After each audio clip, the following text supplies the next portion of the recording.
Do you find yourself getting tongue-tied and nervous around beautiful women?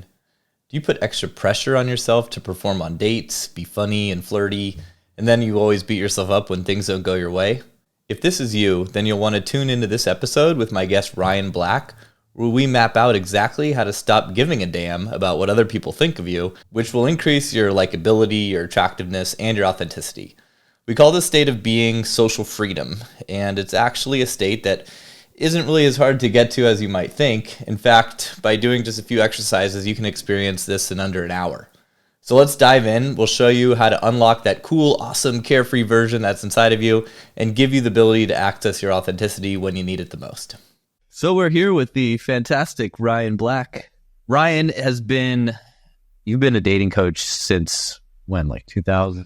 I started fully coaching in 2011. Okay. So what is that, 13 years? Yeah. Jesus Christ, I'm old. Time. I know, dude. We're old. I've been coaching since 2007. Fucking hell. God damn. A minute. Yeah, I'm 41. You're not as old as me, right? I am 39. Okay. I'm 40 this year. You're listening to the Inner Confidence Podcast, home to the social funnel method. My name is Robbie Kramer. I've been a coach since 2007, and I've helped over 1,300 digital nomads, expats, and remote workers build an amazing social and dating life abroad. My mission is simple: to help you position yourself to meet stunning women and make awesome friends en route to becoming the most confident and attractive version you can be. I have an intense hatred for fluff and useless advice that you can't take action on, so tune in each week to learn the most effective and implementable strategies to level up your game. So stick around, let's go.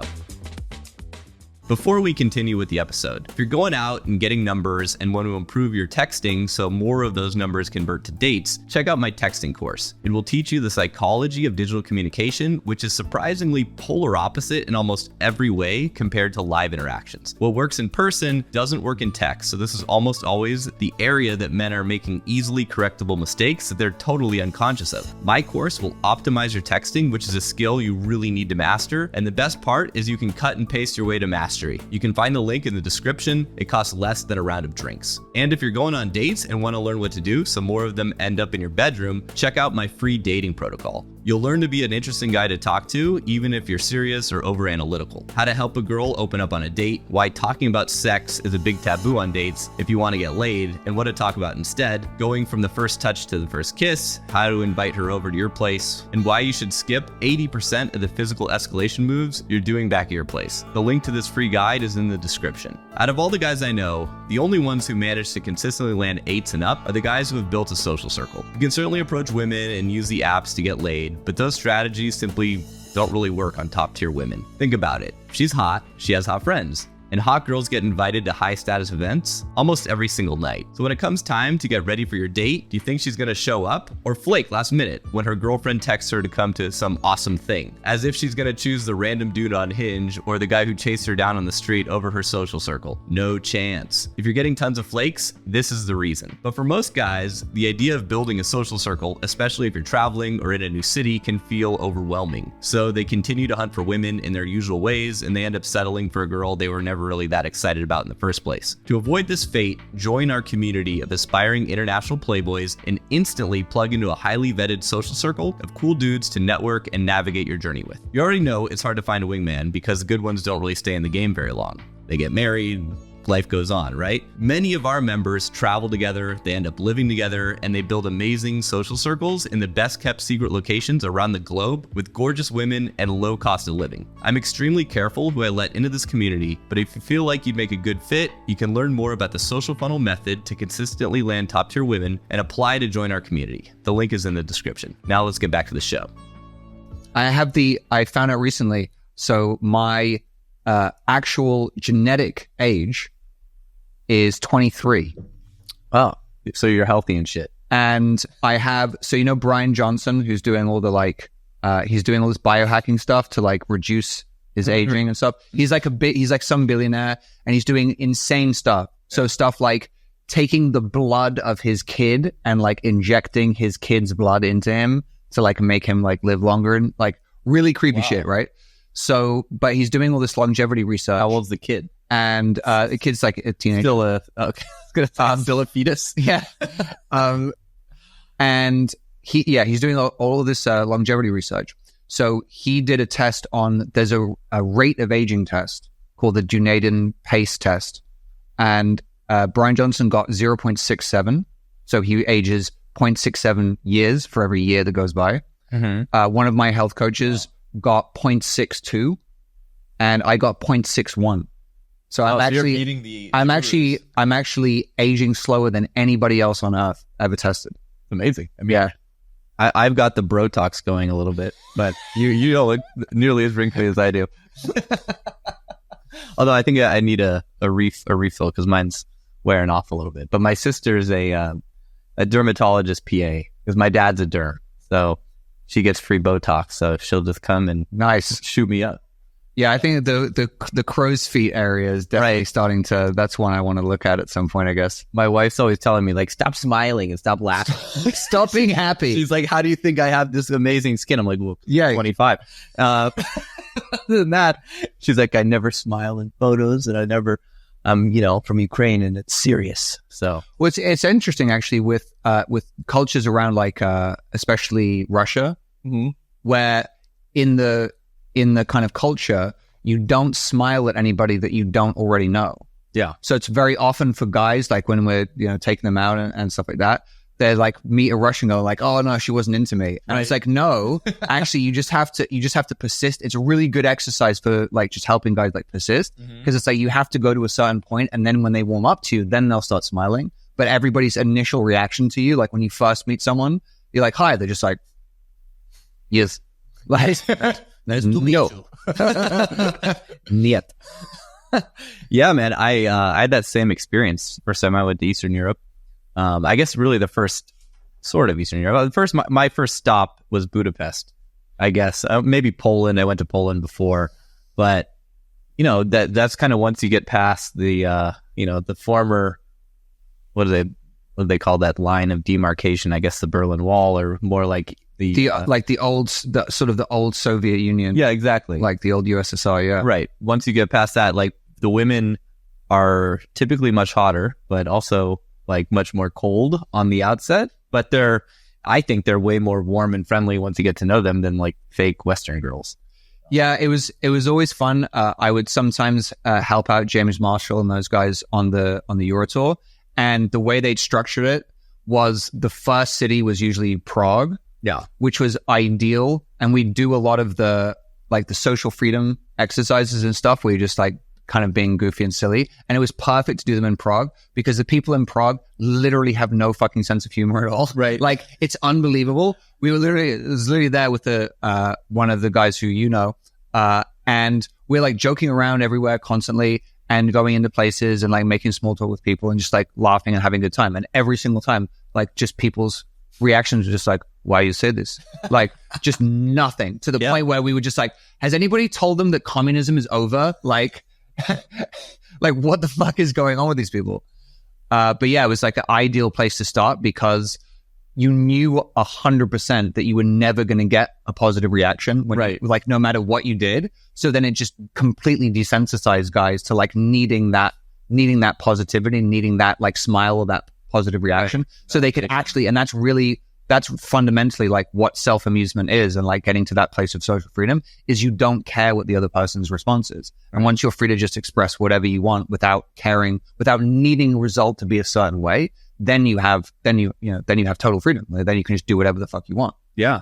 I think the social freedom exercises and that whole process is so underrated, because I've got guys who go through my program, and of course, like, step one, white belt, it's like do the social freedom exercises because, well, this is about being social and about being free and being able to like express yourself. And everyone skips it. They just want to go straight to like, approaching and trying to go for girls. And then eventually they circle back when they hit a wall, and then they do it. And then they're always like, Robbie, these social freedom exercises are awesome. Why didn't you tell me to do them? I'm like, I fucking told you, and we all told you. And they're like, yeah, you're right. I should have listened.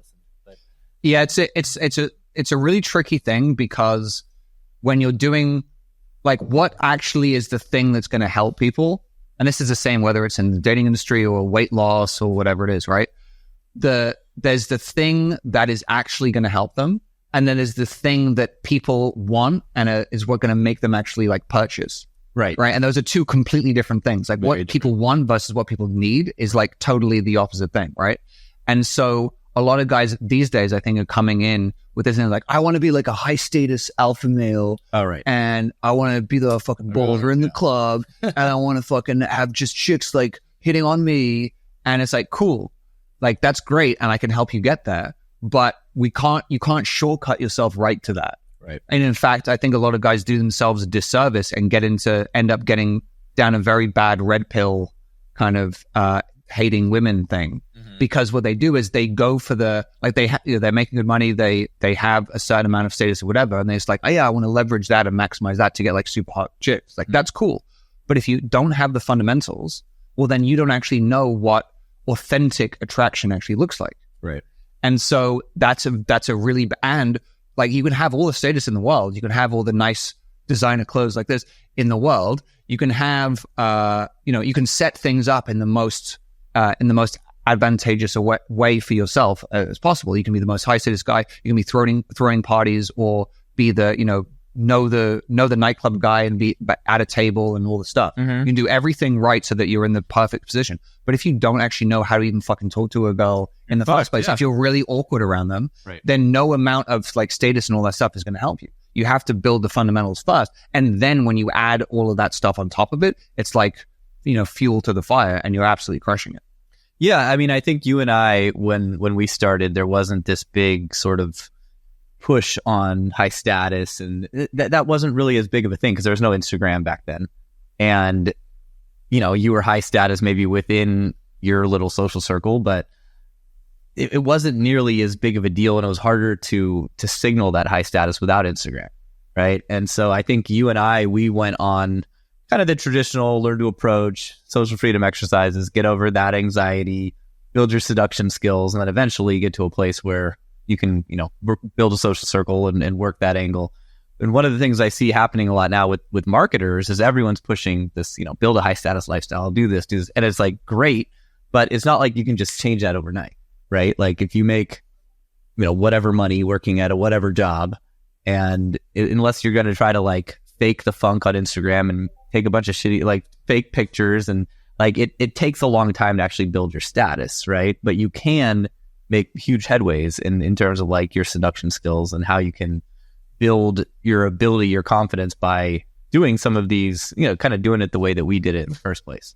Yeah, I think it's also, trying to shortcut that and just I want to go straight to the high status thing, like is a recipe. It's a recipe for disaster in so many ways. And it is similar to your story, but not quite. Mine, I actually started with the classic sort of mystery method, pickup stuff or whatever. Okay. I read when you started coaching, that was like the year before, I think, is when I read the game. Okay. I read it in 2005. Yeah, I read it like pretty much around when it came out. Right. And then I went on a good 3-year journey of doing all the material in all the nightclubs and stuff like that. But none of that stuff had any, there was like, so the social freedom side of things like wasn't a component of that. Right. And so because of that, I was doing all these techniques and saying all these lines or whatever, but it was always in a very, incredibly kind of outcome dependent way. Yeah. Because I didn't have any of the mindset foundations at all. I was like, oh, if I just say this line right, then I can get this girl to like me, even though deep down I feel like a worthless piece of shit. And even though like if I just basically plaster over all of my insecurities and anxieties or whatever with like really good techniques, or like really like weird peacocking clothes and like all the stuff, if I do enough like magic tricks, maybe I'll be able to like hoodwink her into fucking me. I like to call it whipped cream on shit. Yeah, right. Exactly. Right. Yeah. That's exactly what it was. And so it took me 3 years of basically like complete failure to then, basically I was like right on the point of quitting. And then I discovered there was just around that time when in London, there was a few guys who were developing this new thing called day game. Right. And that was the thing, like meeting some of those guys and then helping co-develop what now is like Andy and Yeah, like the datinggame.com guys and a few other guys, right? So connecting with those guys and then helping kind of co-develop what's now called the London Day Game model. Right. It was a bunch of those guys who had some social freedom stuff, especially this guy called Marcus Oki, is one of my best friends. I love Marcus. And on the podcast. It's fucking great. A long time ago. Right? Yeah. And so it was that stuff that then cured, and I think very few guys actually do this. Doing that stuff addresses the core root issue that I would say causes most guys, not just dating problems, but like problems in general. Because if you're going around, and most people are like this, right? I mean, society and culture, this is inbuilt within us. We are programmed to be incredibly concerned about how other people might perceive us or how other people might judge us. Right. And that's an evolutionary, I mean, that's programmed into us evolutionarily, because if you did things that were against the code of your tribe, you would be cast out and you would die. Yeah. So it's literally a survival mechanism, but it's just like running this old program, even though similar to public speaking, right? That's exactly the public speaking is rated the number one fear above death, right? Most of the time for most people, right? And it's like, well, why? That doesn't make any sense. Why would it be above death? It's like, because to have your social tribe around you basically judge you as inferior could lead to you being cast out, which would be death. And it's even a shameful death. Yeah, it's like it's an even worse. Like dying, like trying to defend your country is kind of like a noble death. But this is just like dying because you everyone thought you were a cunt. Like that's that's the worst fucking thing, right? So most people are simply not working to address that core issue. If you never solve that, then you're constantly going around, and your entire internal sense of self-worth and your internal feelings are constantly going up and down based on the reactions of other people around you in that moment. And so to me, it's like setting your internal sense of happiness on like what the weather happens to be today, right? It's essentially externally validated reality. And so going through the social freedom stuff for me was a huge shift in my, like, it completely changed my life, because then I was like, oh shit, like I can just go up to anybody and just say whatever, and it doesn't fucking I can just say the most retarded shit, and it doesn't matter. Like, the worst thing that happens is they just look at me a bit weird and then go about their day. Like nothing happens. I don't die. And as soon as that's removed, like once you don't care what people think, it's like, then you can actually go do, like, there's so many people who are holding themselves back, not just from speaking to the cute girl, but from like starting that business and like telling their parents to like fuck off. And it's like, I don't care, like, so much. I'm sure you deal with this with your clients all the time. Like, it's so many guys coming in and they have an entire career that they're doing. And I'm like, oh, so you're really passionate about that? And they're like, no, I fucking hate it. And I'm like, why are you doing this? Oh, because I did it because it'll make my parents happy. And it's like they're literally living their entire lives based on what they imagine other people's opinions of that might be, and what they imagine. And that's like 3 levels of just you're just making some story up in your head that isn't even real. And you see it on their faces, how miserable they are, but they feel stuck because there's all these layers of, that programming that they're stuck in. So, it's funny. I did a social freedom exercise about a year ago. I was running an event in Austin I was mentioning to you, and one of the exercises, I'm not sure, where this came from, but it was effectively go up to like a group of people, put one hand on your head, put the other one covering your balls, and just have a conversation for a minute, like it's normal, right? So there were 3 college age girls somewhere on like West 6th Street. And, all the guys are nervous to do it. So I'm like, well, fuck it. I'm going to go first. Just, I'm the coach. I gotta do it. Plus I wanted to do it because I hadn't done a social freedom exercise in a minute. So I'm doing it. And, I'm talking to the girl, and two of the girls are like looking at me, and they're looking at, they're eye coding to each other. Like, what the fuck is this guy doing? But I just, I didn't break character. And then eventually after the minute was over, I started joking around with them, and then they loved me. And that, like, obviously there was, of course, the validation from them actually, loving me after it and that, but like just doing the social freedom exercise, it had been so long since I had done one, probably, I don't know, a year or 2 before that. it was for the next 2 days, I felt like I was like high on life. I felt amazing just from that one little exercise. And that got me sort of in touch with like, wow. And I've done this a lot and it's still that powerful. Yeah, I had a similar thing. I hadn't done much in a while, and then I actually put together this little, like a new program, which is like a social freedom challenge. So as part of it, I went out and actually filmed a whole bunch of these. Oh, nice. And I was saying exactly the same thing. Like I taught them for ages, but I hadn't really like gone out and done a whole bunch myself in years. And it was so much fun. And I invented kind of new fun ones kind of on the fly and tried some stuff out. And yeah, it's just the feeling of liberation. And it's also another thing, which I think a lot of people are tapping into, of the difference between there's stress and there's also eustress. EU stress. I don't know if you heard about this. That's like the European version. Yeah, yes, the Euro stress. It's sort of like Dusseldorf techno. Yeah, it's got a little bit of a groove.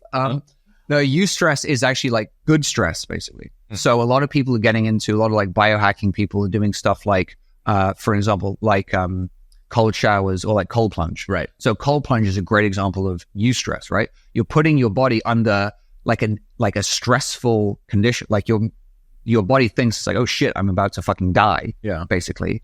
And you're doing something like intentionally incredibly uncomfortable. But then once you get out of it and your body realizes like, oh, I'm not dying, you get these huge health benefits and you feel this like huge rush of energy. Yeah. And you're like, oh my God, like I feel amazing, right? Yeah. It's exactly the same. Yeah. Like I'd say a social freedom exercise is the sort of the social dynamics equivalent of like doing a cold plunge. Yeah. Kind of like, I mean, I jumped out of an airplane about 1.5 years ago, 2 years ago, and I didn't find it to be with a parachute or I chose the parachute last minute. But no, like, you got an instructor on your back, and I felt like it was going to be, just as safe as just about anything. It was thrilling, but it wasn't as transformative as that, social freedom exercise that I just mentioned. We'll get back to the show in a second, but before we do, I have a quick request. If you've ever gotten any value from this podcast and you want this show to continue to grow, then I invite you to leave us a rating and a review on Apple or Spotify. These reviews really go a long way to help us attract better podcasters and bigger guests. So if you're feeling up to it, we'd love to see a rating and a review from you. And if you share that rating with me and you recommend the podcast to just one wingman or buddy, and you send me a screenshot of that recommendation, I'll send you a secret bonus workshop. All right, back to the show. Doing those exercises back then in like end of 2010 completely transformed my life, because I was right at the point where I've been doing pickup stuff as good as I possibly could for 3 years, like going out 3-4 nights a week, spending like thousands of dollars a year on fucking just club entry. And I hadn't done any training yet. Okay. I just I read all the books and went down all the internet. Remember, it was all like on the secret, on these like internet downloaded forums. All the torrents. Yeah, just I downloaded like all the ebooks and was on all the forums. Like, oh well, technically, you have to do A2 and then and all that stuff. And nothing had really worked. What was even funnier as well is when I look back over the few successes I did have during that time was like it was literally like a couple of one night stands with like not particularly attractive chicks. But even those, what I realized was those girls wasn't like a cold approach. So the few successes I did have didn't involve doing the fucking mystery, like doing the actual mystery method at all. It was both times when basically I was introduced to that girl like through a friend in some way, and then we ended up getting on. And that's because, like looking back, that was because when I was in that conversation, I was free to just actually be myself. Like I wasn't doing some line that someone else had taught me, right? Which was like this is like alpha thing to say, right? It was just me actually expressing myself, and it was a really, really powerful realization to go back. And what was cool is even once I did those exercises and got through it, like literally within the space of hours of doing them, I went from someone who was incredibly concerned about what other people thought of me. I was someone with like extreme social anxiety. Like a really great sort of example of that was at university in my own house. We had a party with like me and a bunch of my roommates had a party in my own house, and I spent the entire time upstairs in my room by myself. Oh wow! Because I was like, you had it bad. Because I was like more comfortable just being up there chilling than I was like interacting. Because there was a whole bunch of people that were other, friends of friends who I didn't really know, and I was just like, I couldn't fucking deal with it. That's how bad it was. Would you consider yourself an introvert or extrovert? So on the Myers-Briggs, I am E. Okay. But I think that that is something that it's not completely set in stone, right? It's not totally. And I think that a lot of people can be more introverted naturally, but that is something that is changeable. I think I was more introverted, and I was way less in touch with emotions and feelings and stuff like that. Not because that was sort of naturally how I am, but just because I was repressing shit. Basically. Got it.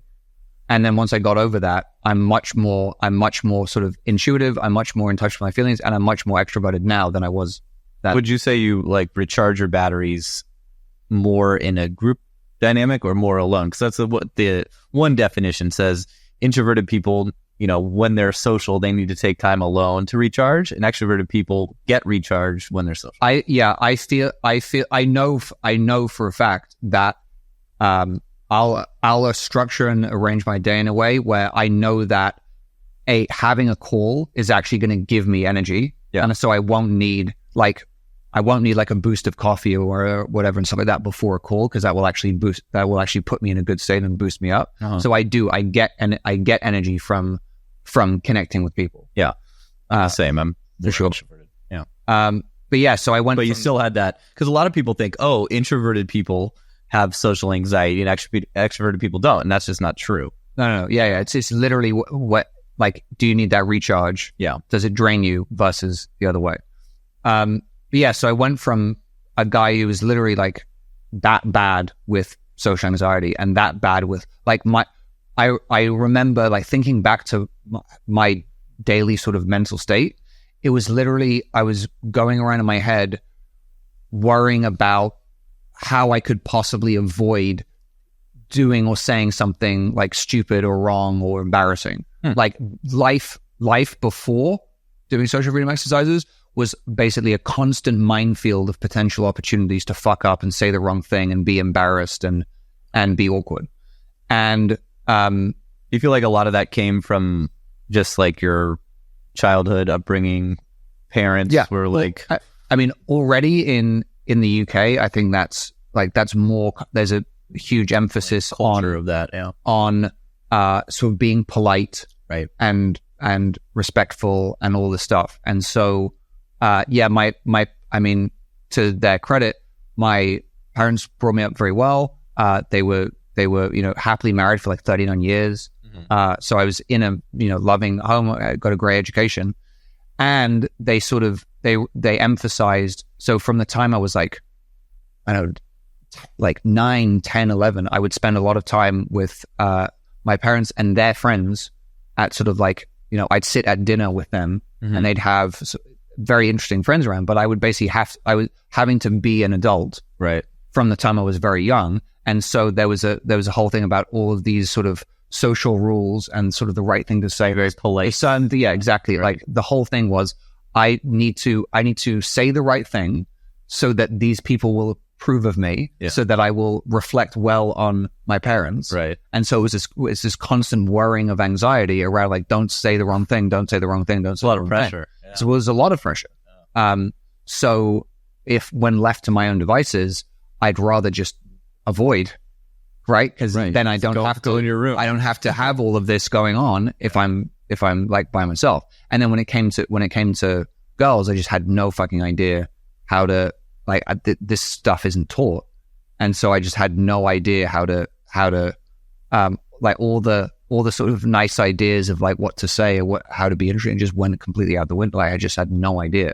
Sure. And that also, I think many of us sort of one of my mentors would often say, like, if you have two guys in sort of two parallel universes, they're exactly the same in every way.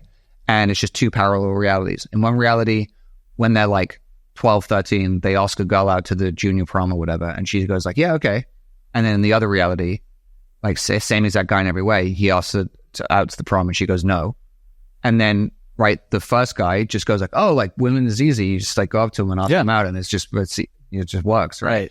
And then the other guy spends the rest of his life like on PUA forums, like, wow, what do women think? Like, what do they want? Like, right? Yeah. And so that was me. Like, I had a bunch of negative early experiences of just like trying to express myself to a girl I thought was cute or whatever. Yeah. And had her like in one case when I was like 10, I was sort of like trying to express myself to this girl in this kind of romantic, overblown way, like using like romantic analogies from like Disney movies or whatever, and like trying to be, I'm going to be your prince in white armor, and we're gonna fly on a magic carpet. I never fucking know what I was doing. Sounds like a great line. But I was like trying to like say some shit, and she just ended up, once she realized what I was like saying, she literally just started crying and ran out of the room like crying. So I was like, oh shit.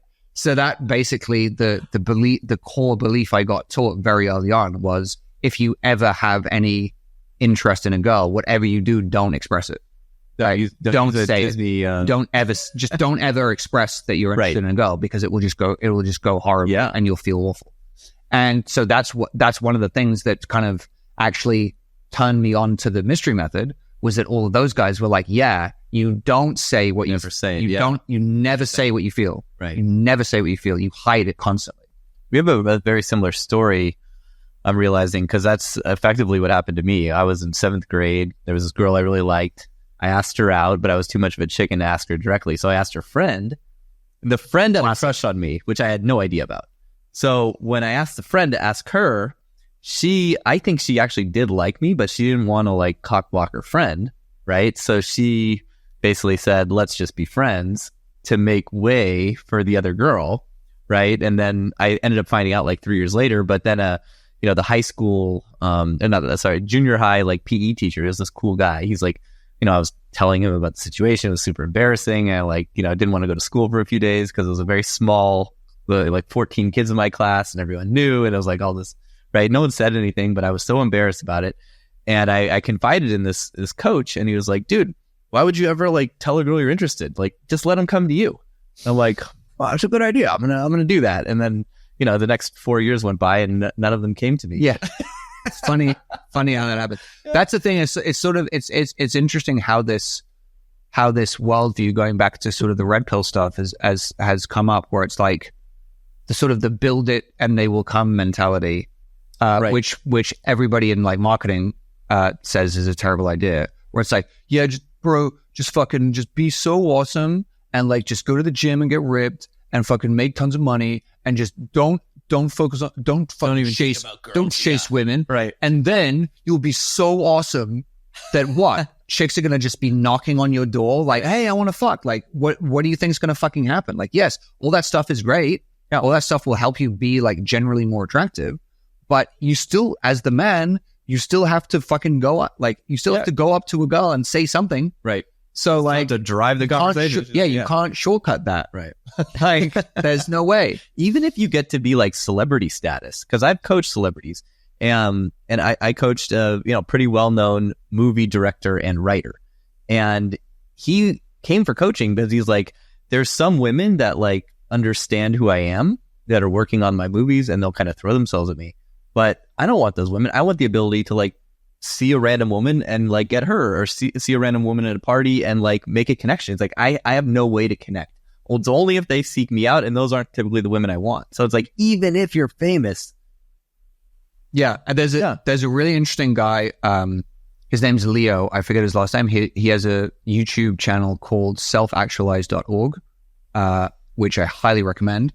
And he's very, very impressive, because he literally just does 3 to 4 hour long videos just straight to camera. He just has some notes there, and he just shoots, boom. No fucking flash, no fucking like fast cuts, like explosions, music, like all this editing, nothing, just boom. That's incredible skill. And he teaches, incredible skill. And he teaches on spirituality and stuff like that. But he has a background in, he knows a lot of the RSD guys. So he like came from that world and knows it very well. And he's done some great videos on like, red pill stuff and Andrew Tate and a few other things, definitely worth checking out. And he made the point that he's like, I have like over 1 million subscribers. Like there's certain people that know me, but if I were to simply rely on like the few girls that watch my channel that know me, like when I went out, like I wouldn't have a dating life. Like that's not, even when you get, and it's like, is like the average guy gonna get that level of, is it likely to get that level of fame? Right. It's like, no, yeah. you can't rely on that. And I've had tons of guys who are like male model, like literally male models. I've been in them with the club or whatever. And they're just like, they're super anxious because they've never had to build and work on that skill. Right. I coached a guy here actually, and he was the same way, like very, very, like really good looking guy. And he'd spend his entire life just passively relying on the sort of the girls that would occasionally come along who were like expressing incredibly strong, like very, very clear signs of interest, or would even like come up to him and kind of start a conversation. And he was like passively relying on that. But that was every single time he'd be like, I'm settling. I know I'm settling. Right. And I just don't feel like I have control over my dating life. Like I want to be able to see the one I want and go for her. Yeah. And to have that, to me, as a man, like there's some core skills that everybody has to develop, which necessarily go through some level of kind of discomfort. And that's one of them. Like you got to be able to hunt. Right? Yeah, you have to be able to defend yourself. You have to be able to make some level of income and earn like some level of money. You have to be able to go for the goal that you want and express that in a way that's like powerful and engages her emotions and her reptilian brain, like 100%. Women can feel that. I think that like a good way to boil that down is call it like competency, right? Like they can feel, they have an innate, sort of ability to feel like how competent is this guy, right? And they can thin slice him. They can basically see him for just a millisecond. And typically if they have a lot of, experience, which most beautiful women do, just being beautiful women, right? Getting exposed to so many guys, they're able to kind of make that call pretty quickly. So it's hard to fake the funk. Yeah.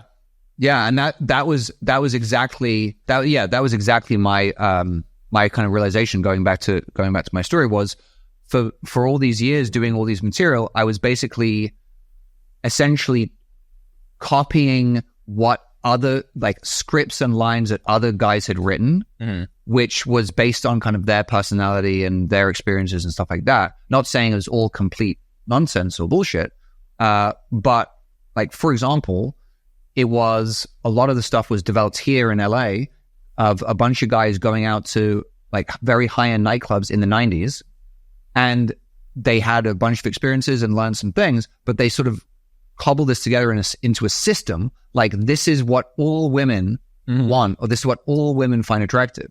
And it's like, well, and one of the biggest things, which is, making kind of a resurgence now, is this idea of like, you have to have this like super high, you have to have this like super high social status. Like you have to be the most alpha, like top of the highest apex market value, or right, the way to say it.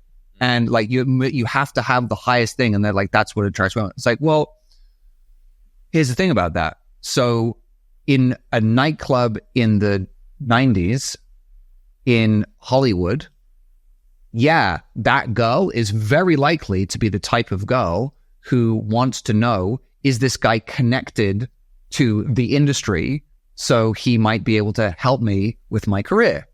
But the thing is too about that, it's like, even if you are that high status and that awesome guy, right? She's more likely to not have sex with you that night. She's more likely to like try to boyfriend zone you because she's like, oh, this guy's high status. I'm not going to bang him now. I'm going to instead like bang this like drunk, loud, degenerate guy because he's fun and I'm not going to judge myself and he's not going to judge me. And I'm going to take that guy home and I'm going to make this guy, the alpha, whatever guy, take me on 9 dates and, put a ring on it. And so then it's like, that's the other thing is these guys are like doing all this hard work and the red pill and they're like fucking building themselves. And they're like, I still can't get laid. But the fucking schmuck guy who's like, just a total degen, loud, boisterous idiot, he can take girls home. And that's a real phenomenon, I think. I was certainly like, this was, actually, I'd be curious to hear sort of what you, like how you help guys with that issue, because I felt for sure like I had so much stuff going for me that girls would put me in the like, oh, I want to date this guy. Yeah. So I'd end up getting fucked over, and she wouldn't sleep with me like that first night. Right. Because she's like, no, like I would like this guy too much. And I want him to like be my boyfriend. So I'm going to make him wait. And then meanwhile, like sleeping on the first date with the fucking loser. A bartender. Yeah. Like the bartender. I was like, fuck, this is so, what, I'm too good? Like. And then you're going to judge her for doing that subconsciously. Be like, well, I don't want that girl anyways. Because she's like, I don't have what it takes to sleep with her the first night. Whereas that guy does. Then you judge yourself. You're like, no, actually, the decision she made was because I was better. But you don't think it that way, right? You think it's like the opposite, where what does he have that I don't, that got him in the door so quickly. And it's he was just more of a degen. And so so when if you're like helping a client with this kind of issue, like would you coach them on just like be more of the sort of have the more of the bad boy image, like tease more, be more like higher energy, and like be more like have more like sexual energy and polarity, and like ditch the sort of interesting stories and intentionally don't do the like do any stuff which is like leading with money or value. Yeah. Like that. Well, it's going to depend a lot on the circumstance, right? So like if you're at a nightclub or you're at like some sort of bar or something like that, right? Then you would want to behave more like the boisterous guy, right? You wouldn't want to lead with your wine collection or your fucking villa in Lake Como, right? Like that you'd want to steer the conversation more toward like tequila shots and, having fun and after parties and that sort of thing, to like kind of signal that you're more about fun versus this serious sort of road.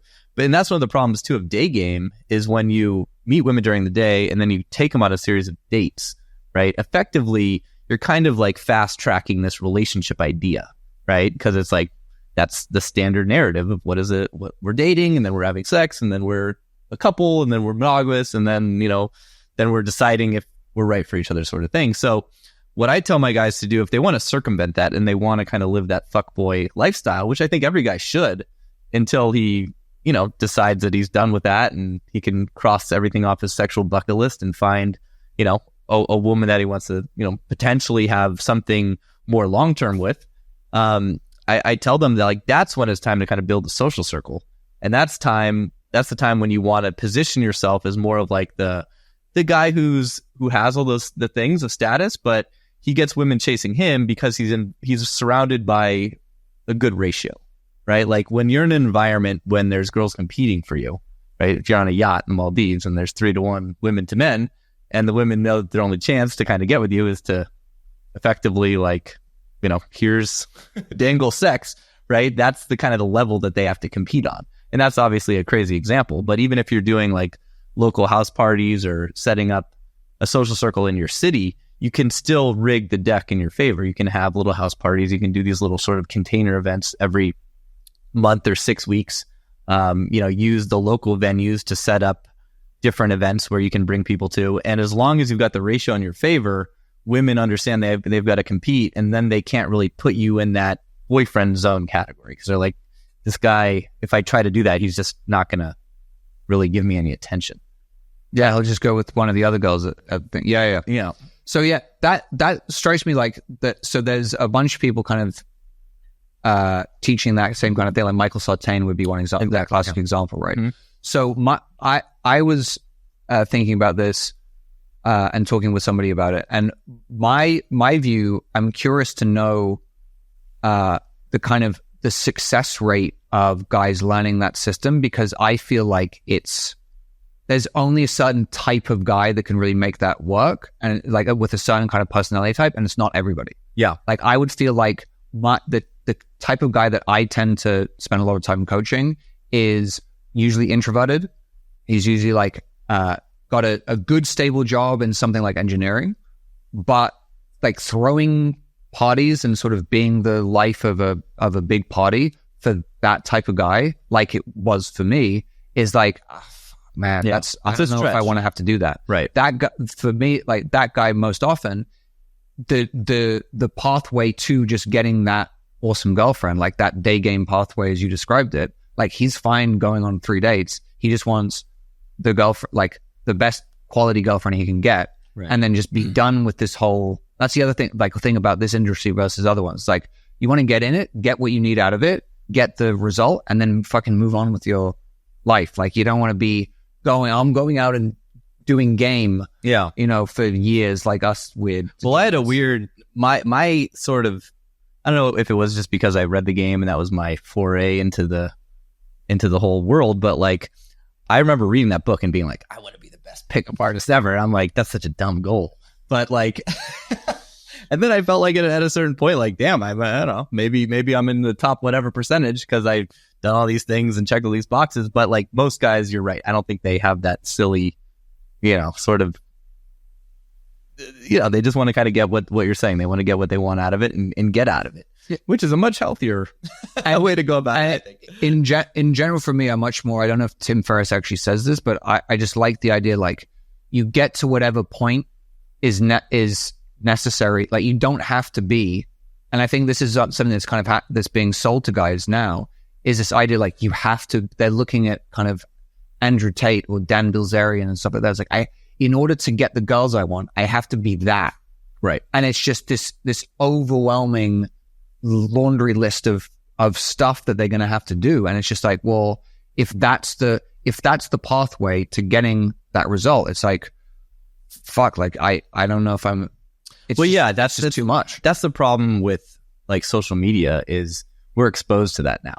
Right. And it's like, you're exposed to the top, the top of the top. Like Dan Bilzerian's got the most access to the most beautiful women basically than anyone else on the planet. Right. That's his avatar.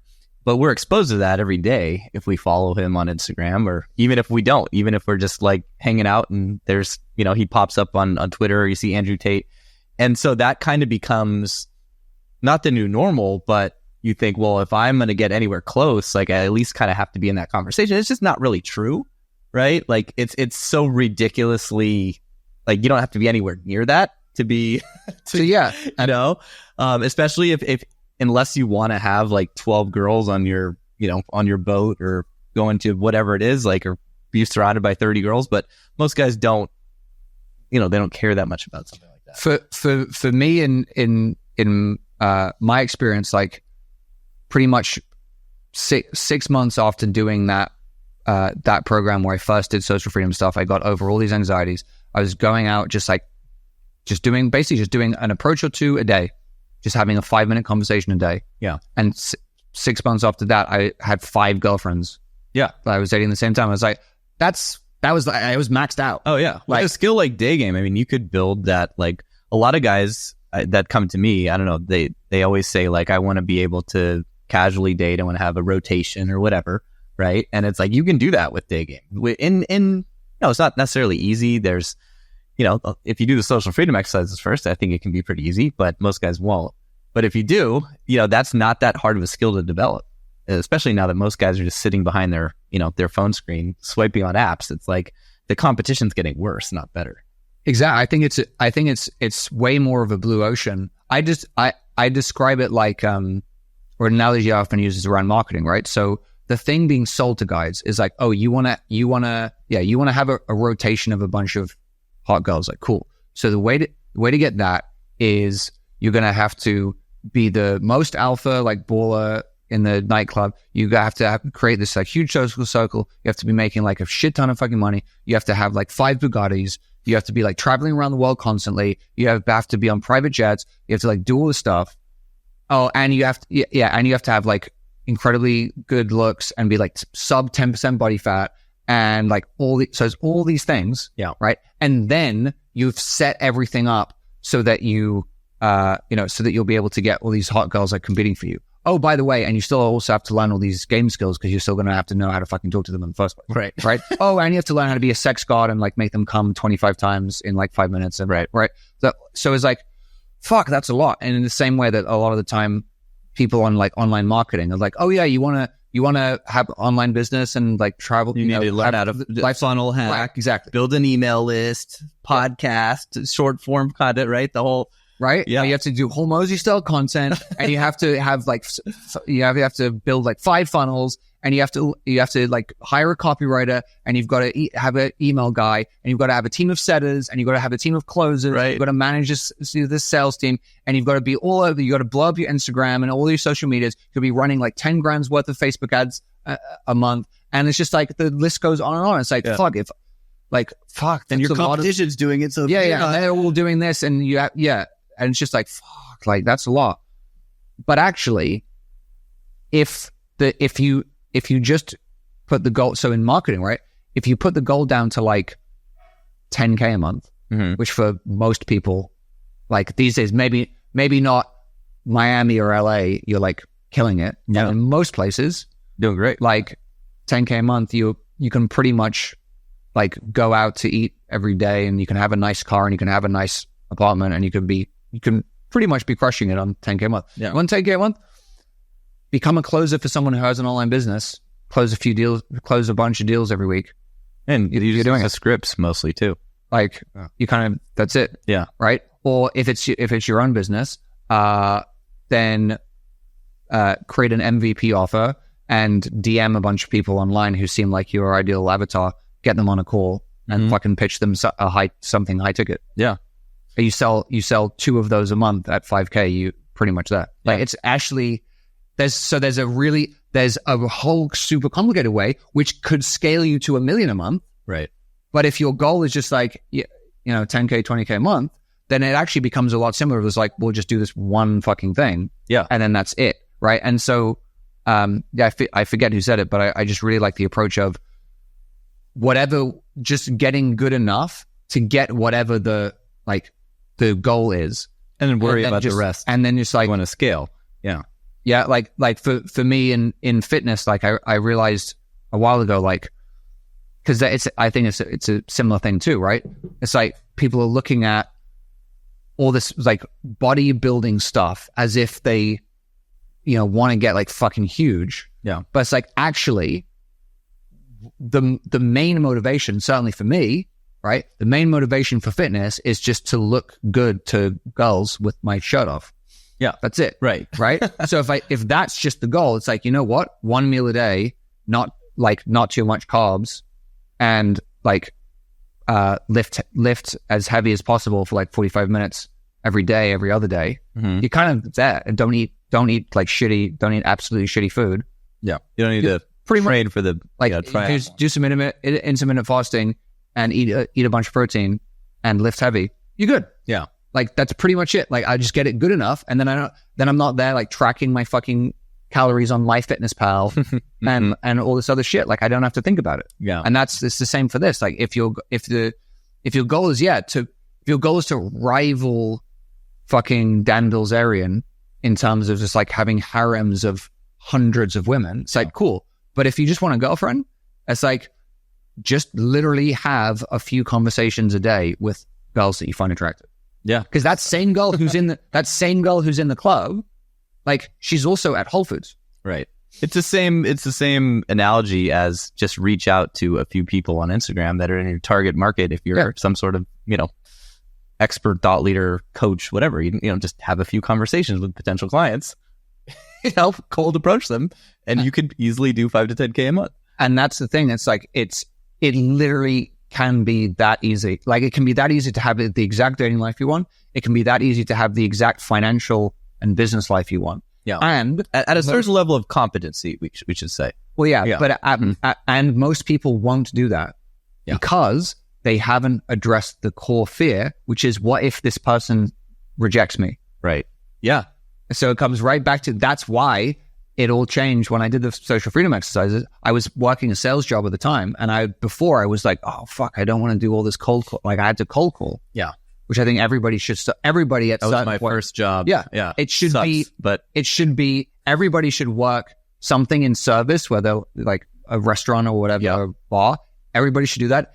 Everybody should have to do something like door to door, even better, or cold calling. for sure. Like, and get past that fucking, fear of that fear of rejection. And once I was past that, I was just like picking up the phone, like, I don't give a shit anymore. Who cares? Yeah. Like, and then especially going into the office, having already like approached a girl and like got her number on the way into the office. And I was just like, I literally transformed overnight to like a completely different person. Right. And so, yeah, but it can literally be as simple. And I want more guys to hear this message, because I think if they're scrolling Instagram and looking at TikTok, they're getting the message that they're seeing Tames marketing. There's so much shit that they have to be this like ultra alpha James Bond, like have it all figured out, be perfect, be smooth, be suave, be the highest, the highest status guy, be super alpha. And it's like, if you just want like a genuinely incredibly attractive girlfriend who loves you for you, like if you want to build a whole social circle and do all that stuff, great.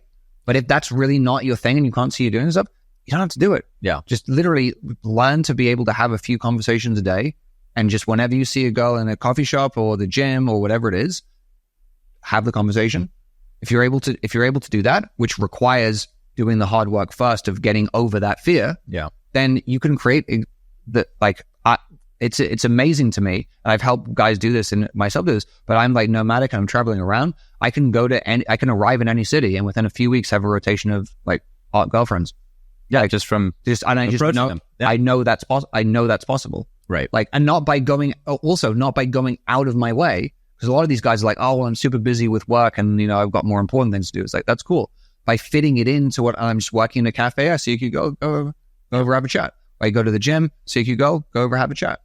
It literally can be that easy. Mm-hmm. But it's just weird. Like, most guys either want to overcomplicate it or want to not believe it could be that easy, or they're being sold sort of a lie of like, no, it has to have all these steps and it has to be this more complicated, or they're trying to add more steps to circumvent the getting over the fear part, which is uncomfortable.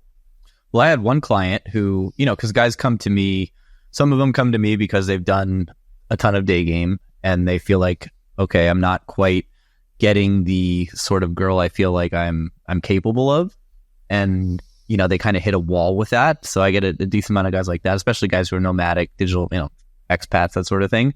And then sometimes I'll get a guy who's like willing to build the social circle, wants to build a social circle, wants to throw parties. And because he's so terrified of approaching, I had one guy who did that, and he became one of like the most high status guys in his city. And he has, has plenty of money and did really well with that without doing sort of that social freedom stuff. But it was so much harder. I just couldn't get him to do it. And he was like, no, I'm not doing that shit. I am going to do it this way because that's how I want to do it. And I'm like, okay. And he made it work for him, right? So you don't have to follow a certain framework. You can do it however you want, right? But to your point, it's like, it's so much easier if you start with the foundational things. Yeah, I would say to me, like, looking back. So what was funny is a few years after I was now like, and I when I got into it, when I read the game, I was just like, fuck yeah, if I do this, maybe I'll be able to just meet some cute, like actually get a girl who's actually attractive. Like that was literally, I was not by any means being like, I'm going to fucking be the greatest PUA. Like that was not at all. Cause I was coming from a place of just like, again, after 3 years of, after like all this failure, I was like, I didn't see myself as ever being someone who's really that attractive. For me, I was like, oh, I can maybe use these techniques to overcome the fact that I'm obviously a hideous piece of shit. Like that was literally assumption. I am, to your point earlier, like, the same guy, alternate universe, right? He hits a fork in the road, something happens. So the first time that I finished reading the game, like the first night, I went out and I used some of the bullshit in there and I took home the hottest girl I'd ever hooked up with. And that's why I think I became like, oh, I want to be the best, because like I had that. And then for the next 4 months, I literally got nothing and just nothing but rejection and pummeled. But that one experience was so powerful. That win. It's like that one good shot in a round of golf. Yep. And it just keeps you going for months. Because you're capable of it. You can every time. What's funny is for me, after I read so if my college roommate actually gave me his copy of the game to read. And I got through it and I was like, oh fuck, this is amazing. And he's like, there's a party happening like a couple of doors down from us, like, and I was like, we could use the things from the book at the party. Yeah. And he's like, yeah, I know. And so we went to this party and we started talking to this girl, and then she said something that we didn't like. I think it was about like, oh, are you guys in this frat? And like, we didn't like that frat or something. And so we did that. We did like one of the classic moves of like the body rock, like as if you're going to walk away thing. And so we look at each other knowingly, like, and then we're like, and then she goes, no, come back. And then in my head, I'm like, oh my God, it's working. And so for me, and then, so that was cool. And then within, like 20, 30 minutes of going to this party, I just remember, so me and my friend, and there was like 6 girls surrounding us, like all looking at us. And that was literally the first time in my life where like a bunch of attractive women were all just giving me attention and like smiling and like listening to what I had to say. So for me, that was like the biggest win ever. I was like, holy shit, this stuff works. Yeah. Right. And then again, just like you, then it was like months and months and months of fucking just like, no, we're lesbians. Fuck off. Like, right. I love that. like, you're gross. What I forget where, well, I was telling that story. Yeah, I certainly didn't want to be the greatest pickup artist. For me, it was just about getting to okay. Yeah. Like getting to, a point where I, was getting some success. And even then, it was only when I actually did the program, the first thing I ever did, the first actually personal development thing I ever invested in, which got me, that was by far like the greatest ROI of anything I've ever done ever. It was only after then that I didn't go in after that and be like, oh yeah, I want to be some amazing PUA. It was just literally for me, I went back to the guy who started it, and I was like, I really just want to help you get this out to as many people as possible. Mm-hmm. Like I was just saying, I don't think people know that it's possible to radically transform your life by this extent. Yeah. And I knew from looking at all the stuff, like the vast majority of the stuff out there is just like it might have been created with some kind of good intent or whatever, but it's just like, it's not serving most guys. Like it's not helping them. And this fucking changed my life. So like, I just want to help you. I just want to like do whatever I can. Whether, I know some stuff about marketing and sales or whatever. So like, can I help? And he was like, no.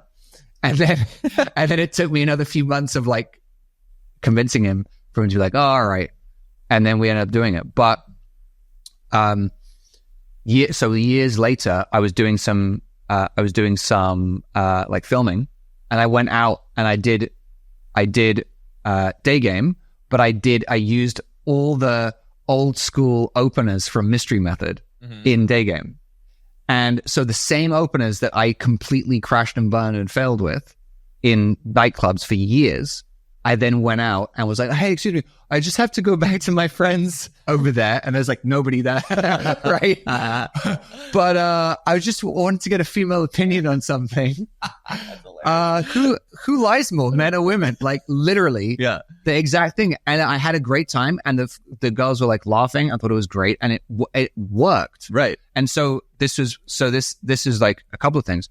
Number one, like the only thing that changed in me, right? I didn't have any before the program when I was still failing.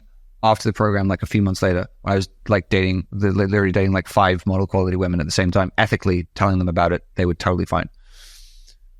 Right? I didn't get any more status. I didn't make any more social circle or anything like that. I didn't get any more attractive. Nothing fucking changed apart from my beliefs about myself. Yeah. All that happened was I changed this programming that said, you have to worry about what other people think.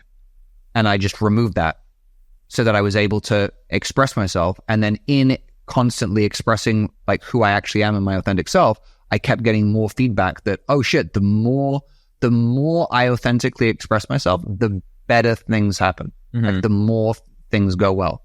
The more the more fun I'm having just enjoying myself, then the better reactions I get, regardless of what I say. And that just proved it right there. I said the same exact words that I'd been saying for years before that didn't work, and they worked.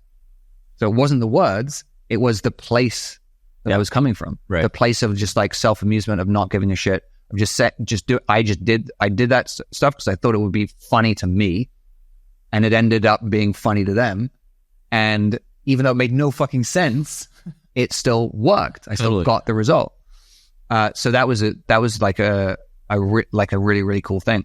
And what I'd say about like looking back at the material, like with Mystery Method, for example, I think that actually it's more advanced. The issue is not that it's wrong; it's that it's actually just too advanced. Too advanced, yeah. It's too. So this is the thing. So Eric, von Markovich, Mystery. He's a very like advanced social guy. Like, I met him a long time ago, and then met him again, and I thought he was really cool, really funny. Like he was he was good. Like he's a fucking magician, right? And tall, and had a big presence to him.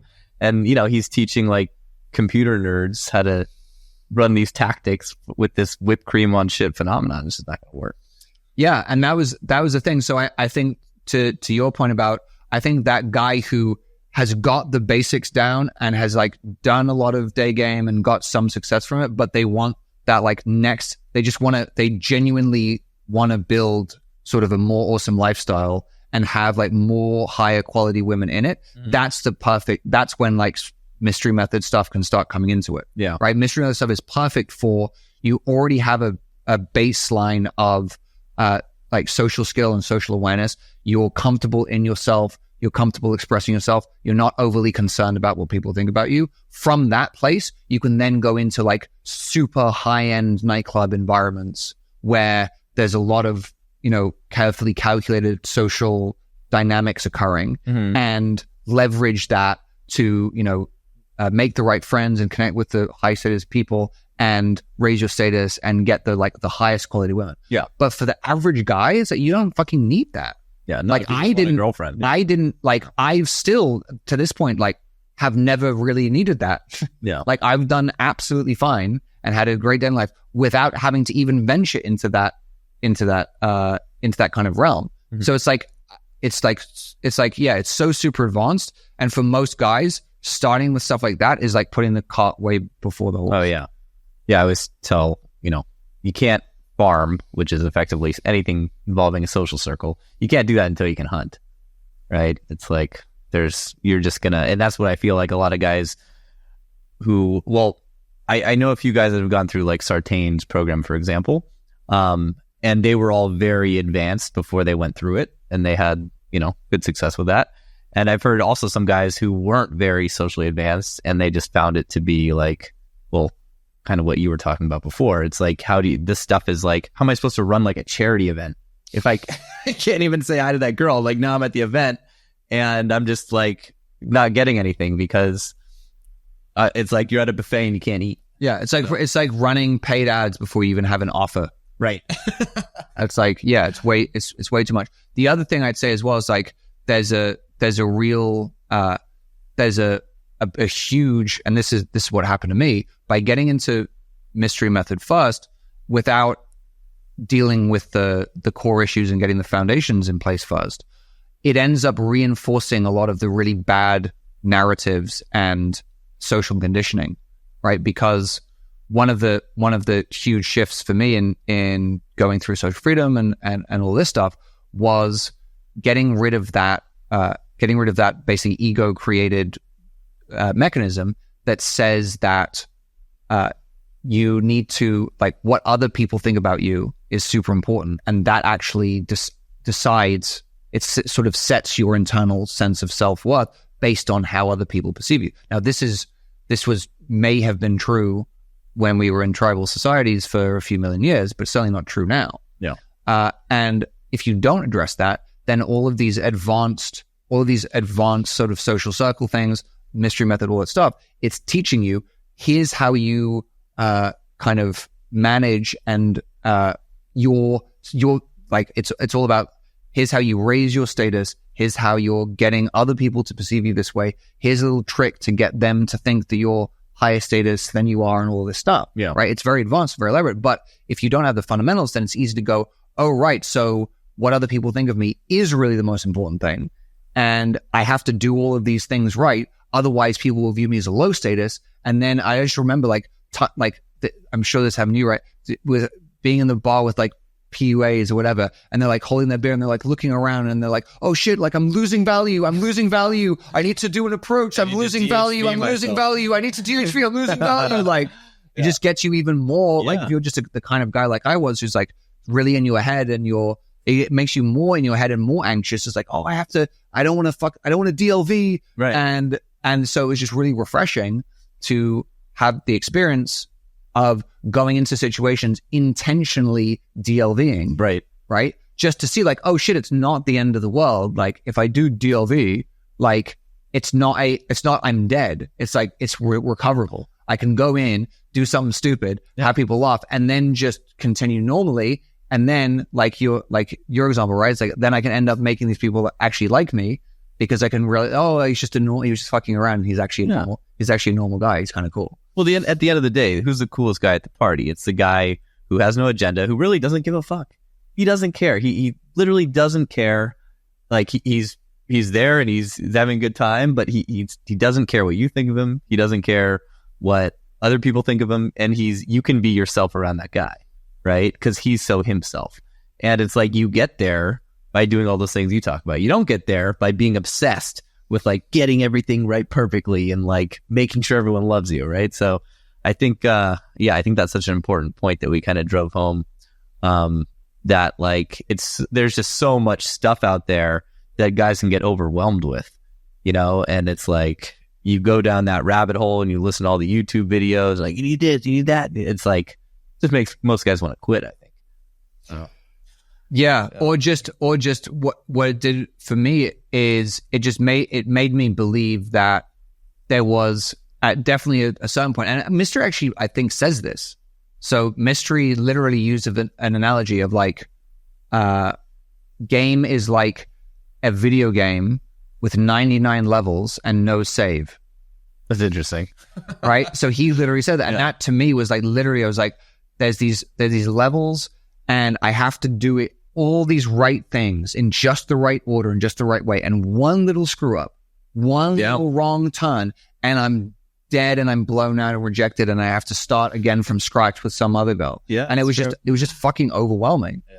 And so it was, and everybody has all these conflicting advice and models and different things, so that you end up like in every moment, like after consuming all this stuff, I was like, in the moment, when she's saying something, like I can't really be present because I'm thinking about like what the right thing to do is next and what to say. And then I also have, well, this person says this and this person says this and that person says this. Having too many golf instructors. Yes. You're over the ball and you're like, oh, wait, is my setup good? Is my grip good? And then you're in the swing like, wait, did I shift my weight? And you fucking miss it. Yeah. It's like I have too many swing thoughts. Yeah. Like you have to hit the ball, see the target, hit it at the target, right? It's like, save the other shit for the range. Yeah, exactly. So yeah, it got me so overwhelmed and so in my head that I wasn't able to actually be present.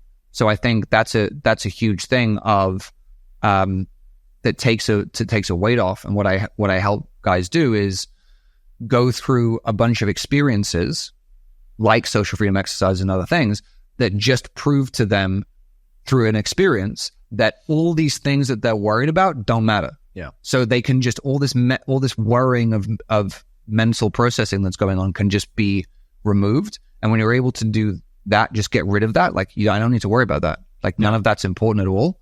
Then you can actually, to me, the biggest thing is being able to be present in the moment with somebody. Yeah. Because if you're able to be present in the moment, your subconscious mind is actually more than capable of picking up on all the little things, and actually it knows exactly what the right thing to do is. Yeah. It knows what it is. There's been so many times where I am coaching and I go into an interaction and end up having a conversation, getting a result, and I was not consciously aware what I was doing. I wasn't thinking about it, and I don't even remember a lot of what I said. And then when I go break it down to a student, I'll be like, oh yeah, so here I was doing this, and here I was doing this, and here, this is the principle of the technique behind it. But I wasn't, none of it I was doing consciously. Yeah, I was just present. I was allowing myself to be present, and I just trust my unconscious mind has all the answers and knows exactly what to do. And I just focus on taking the other person in and, like having a clear intent. Yeah. And I think that was a huge thing that I think things like Mystery Method certainly did me a disservice, is that it basically, it says, don't have intent, hide your intent. Right. And one of a sort of a turning point moment for me, like before that's for advanced, like, yeah, in a social circle situation, and you have, status, and you have like lots of women chasing after you. Of course you wouldn't want to show intent. You're just waiting for them to fight over you. But it's a very advanced thing, right? Yeah. And like, you try to run down and chase a girl on the sidewalk and show no intent, good luck. She's like, what? Why are you talking to me? Why'd you chase me down? No reason. But yeah, a powerful turning point for me that was just at the beginning of then finding day game and doing social freedom and starting to kind of change things was the film Vicky Cristina Barcelona. Oh, love it. Yeah, I did a movie breakdown on the podcast about that one. Perfect. So then the famous scene, Javier Bardem's character goes over to the girls, and just when I first saw that, I was still in like PUA mode, and I was like, well, that's ridiculous. That's ridiculous. That would never work. That's so stupid. He's just, that's such a DLV, bro. Like right? Because he states very clearly, there's so much intent going on there. And he's just like, there's eye contact, and it's just brilliantly done. But he just states it very clearly, unapologetically. It's like, this is what I want. He's basically saying like, let's go fucking have a threesome. Yeah. Right. And they're like, oh, and he's like, well, fucking, that's what life is short. Life is dull. Why not? Yeah. It's like, fucking, why not? Mm-hmm. And he just doesn't back down, doesn't apologize. He's like, this is what I want. Like you guys like, and I love this sort of the idea for me that's really great is like, basically all aboard the Ryan train to Awesomeville. It's like, this is where I'm going. This is my ideal outcome. This is what I want. This is where I'm going. It's going to be awesome. You want to jump on the train? Great. Let's go. You don't? That's fine. It's your loss. I don't care. I love that scene. Like looking back now, because at the time I was like, well, that can't possibly be like that. It can't possibly be that easy. And then after changing a lot of my mindset stuff and go around and doing it, I was like, I look back on that scene, I'm like, that's fucking perfect. Yeah. That's absolutely fucking perfect. Yeah, that's it right there. Speaking of the Ryan train, so for guys who are listening and they want to jump on the Ryan train, maybe not for a sexual reason, but for a coaching reason, how can they find you? How can they work with you? Yes, so I am theryan.black on Instagram. My site is ryanblack.us, and I'm on Facebook, probably Ryan Black. You can probably find me on there. And I actually, in my link in bio on my Instagram, I have a list of a bunch of cool stuff. And there's that social freedom challenge that I just started. So it's very relevant to the conversation we were having. But yeah, check that out. Yeah, guys, do the social freedom stuff. It's life-changing. Well, dude, this has been great. Thanks for finally coming on. Thanks for having me, man. Yeah, you got it, man. I hope you enjoyed the episode. If you're a regular listener and you're digging our content, do me a favor, leave us a 5-star review. It's how other people learn about the show and how we can spread the word. If you don't feel like it's worthy of 5 stars, just go ahead, don't leave any review at all. And I want to let you know that we've opened up a few slots in our exclusive community. We're accepting applications to join our select group of men and experience the radical power of accountability, step up your game, cross everything off your sexual bucket list, and become a beast at accomplishing all of your goals. To learn more and apply, go to innerconfidence.com/community.